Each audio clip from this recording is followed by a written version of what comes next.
ska och inte med kvar.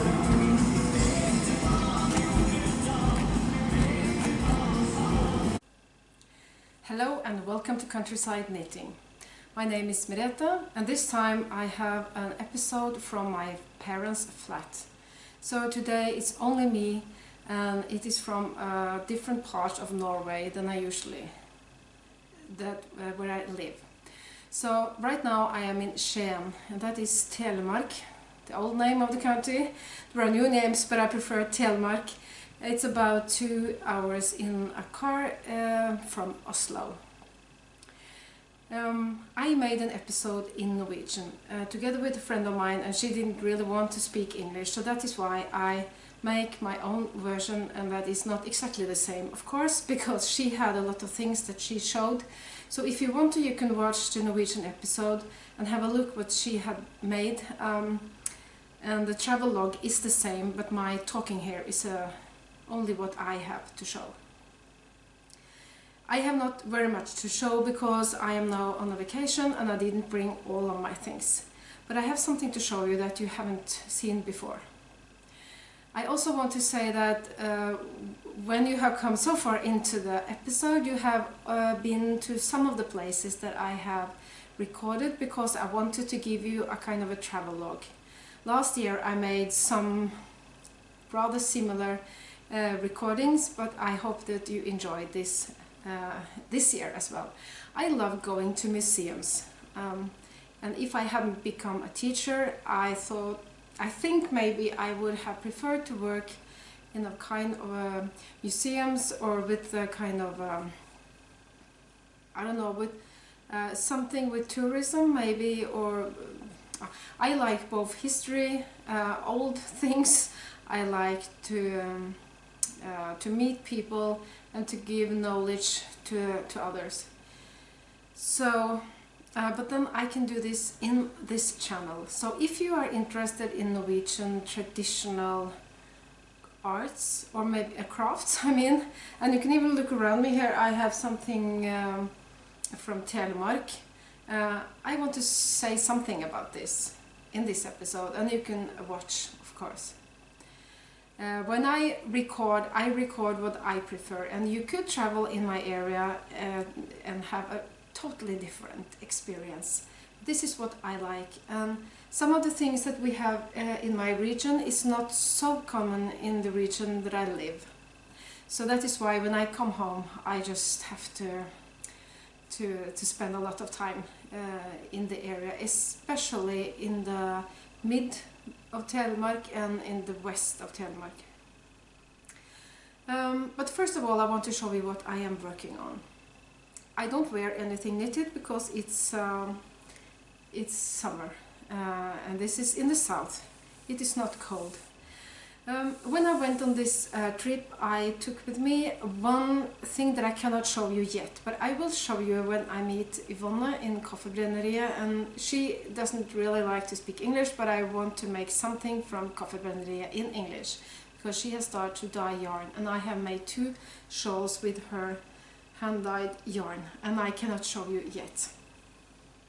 So that is something I have done but cannot show you, but something that I can show you is something new that I started to work on when I got to my parents' house, and that is a baby blanket. And right now it looks like this. It is a design by a Danish designer called Pixen, TK. She collaborates with Kamarose, and it is called Langeland. It is not difficult, but I have to keep an eye on the pattern as I knit. So I have been knitting sometimes, but I don't bring this when I go out. I'm not visiting too many people, but I'm out meeting people, and this is not exactly what I can knit when I talk. But this is a very nice and rather easy pattern, and the yarn is ecological summer wool from Kamarose, and that is also Danish. It's merino and cotton, and I really like it. I'm not expecting any babies in the family right now, but I'm the mother of 4, and they are 23, to 14 years old, so maybe one day. So I will just make them and put them aside. I have one more thing to show you that I haven't put on the table in front of me, because I haven't got any more yarns. So that was the baby blankets. I have a shawl. This shawl was a mystery before Christmas last year, and I didn't get to more than part 1. So I have now, I found it. I had to look for it for some time. This is Linnea shawl, and I'm about to be finished, but I haven't got all of the yarn with me, so I have to stop. Different panels of different patterns. Easy, but very nice. And this yarn is Fino from Manos del Uruguay. It's a hand-dyed, very soft and delicate yarn. It is not the cheapest I have bought. I have saved it for quite some time. It's a kind of a mix of green and yellow, if you can see that. And it's, I think it's, is it alpaca? Baby alpaca and silk. I always forget what is in this yarn. I will tell you when I get home, because I don't have the information in front of me right now. So I have been sitting on the veranda, that's not the name. I've been sitting outside and enjoying the knitting, but now I have only this left. I have to go home to finish it. This is Gro Tveitstøl, a Norwegian designer that has a lot of nice shawl designs. And the bag I have put it in is something that didn't become what it was meant to be. I knitted this to be a cardigan, and Janne helped me to make it into a bag. Very nice. So I can use it when I didn't succeed the first thing I tried to do with it. Because I needed something more to knit that was really easy, I went to Husfliden, where they have the traditional folk costumes and yarn and a lot of things connected to the traditional crafts. And I bought some cheap baby merino baby panda from Rauma. A color they are not going to continue, and I bought what they had, and I started to make a Hansel hat. And this is not going to be the half version, this is going to be the big one. This is how far I have got. It is so easy to make the square in the middle, and then I have to make the very nice border that is name of the pattern I cannot remember, but it's a kind of a lace, and it's really nice. This is very easy. I can knit when I talk. That is what I need when I'm on a vacation, and I'm never alone. Except for now, I have some minutes and I want to spend them with you. So I have, I don't usually show what I buy.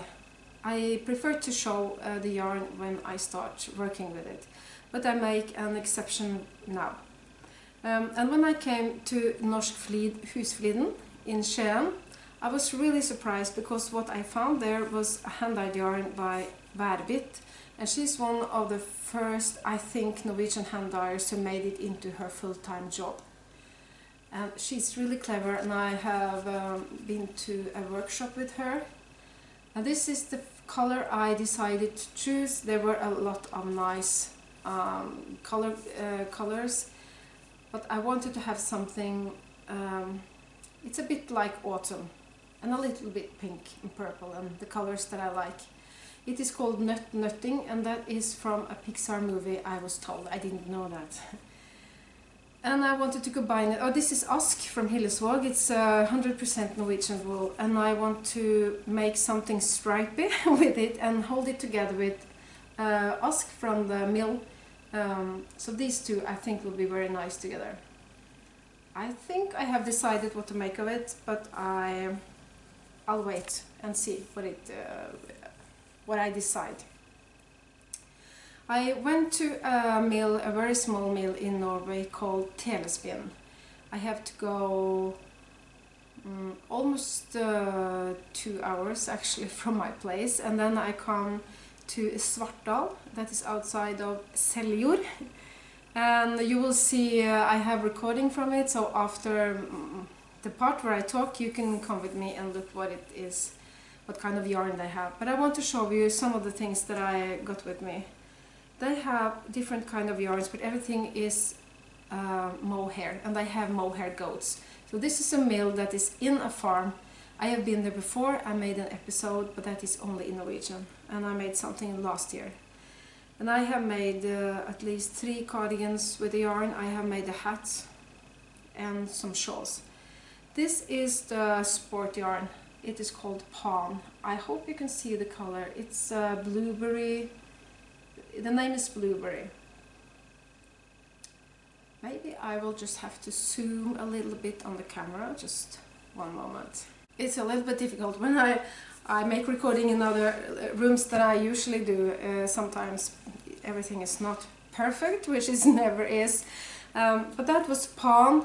It's a kind of a rustic yarn. It's 80% mohair and 20% lamb's wool. And they dye the wool before they twin. Twin, is that the word? Twinne. Oh. It is not dyed at the end, it's dyed in the process. It's very nice. I was interrupted by my phone, but now I try to catch up where I was.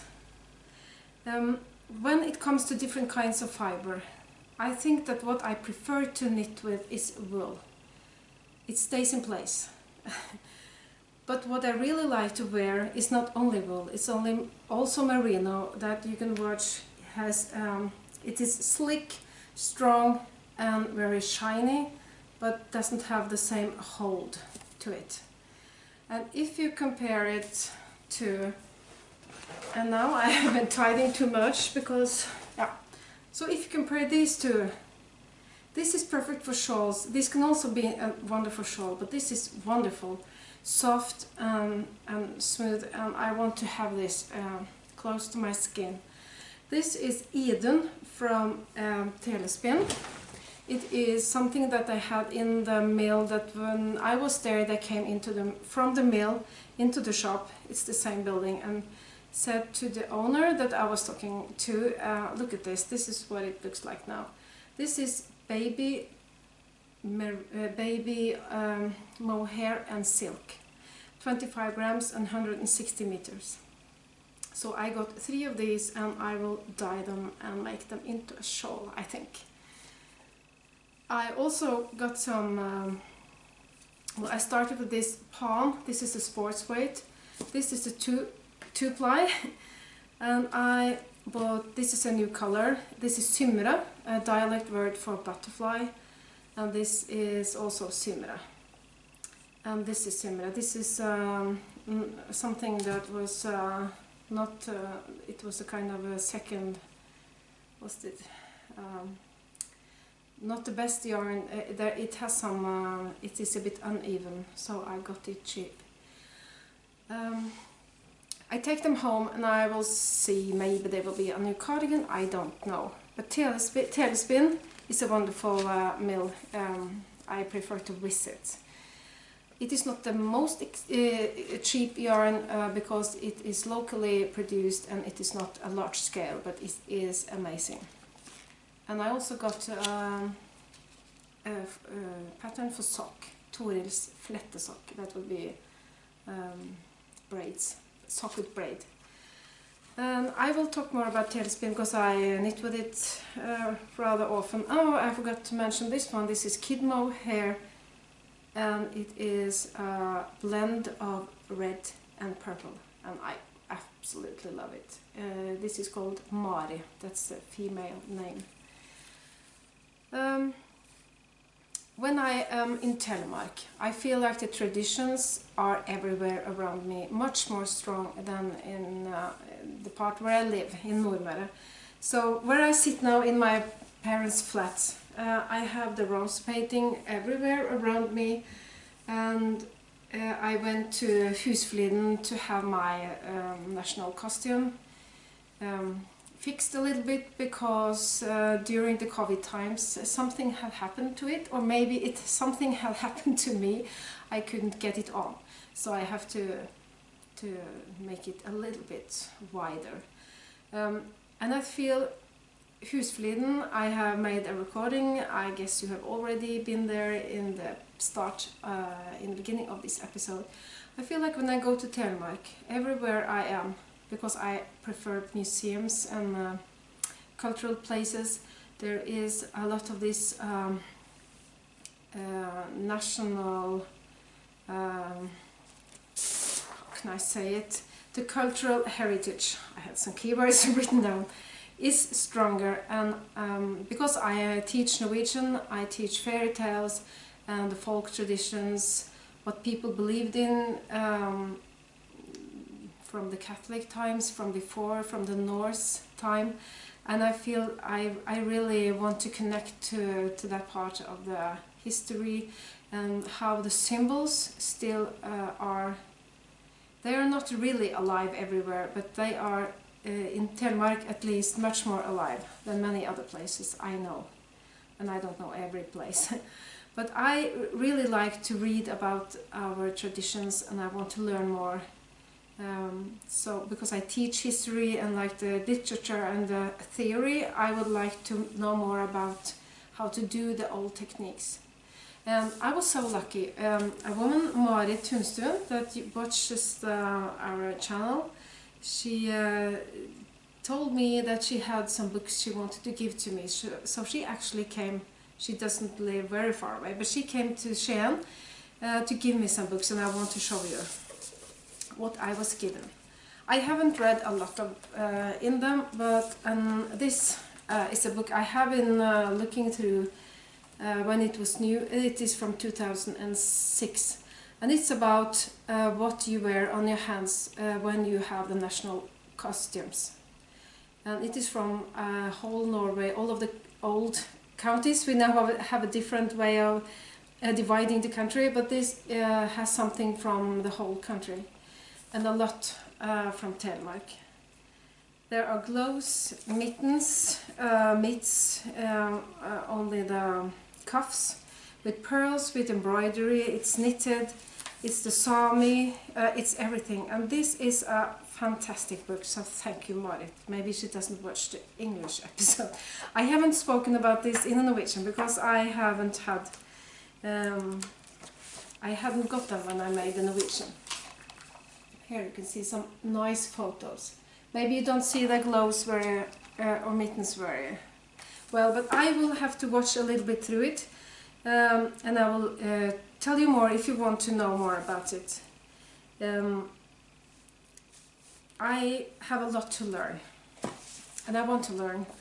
I also got a book in the museum. The book is from 2020, and it is about the bands that you use for the national costumes from my area. And they can be used for hair, for around the waist, or you can for knitting, or for keeping the stockings for the men. And this is what it looks like. And I was given from my school a lot of weaving tools. I have to say, I don't know every word for the tools, but I was given so much. So now I can also make, I was not given exactly the tools for this, but something very similar. This is gate weaving, but this is gate weaving with a pattern. I was given gate weaving tools for the basic. Now this is a book by Sigrun Li Brattekås and Eli Vesaas. And I started to weave like the simple, the basic, before I went on this holiday, and then I left. So I haven't really done a lot, but I am practicing, and that will only be like bookmarks or so. Or maybe I can have it inside of the button bands on my cardigans, but I hope to learn a little bit more. I think I should have somebody to teach me, but I try my best as I wait to find the time and some people to teach me. I got another book as well, and that is Trollstål or Kärringspinn. That is about, how can I translate? It has a summary in English at the end. So let me see. Sorceress, Steel and Women's Webs. It is a kind of exhibition from 1994 when we had the Olympics on Lillehammer.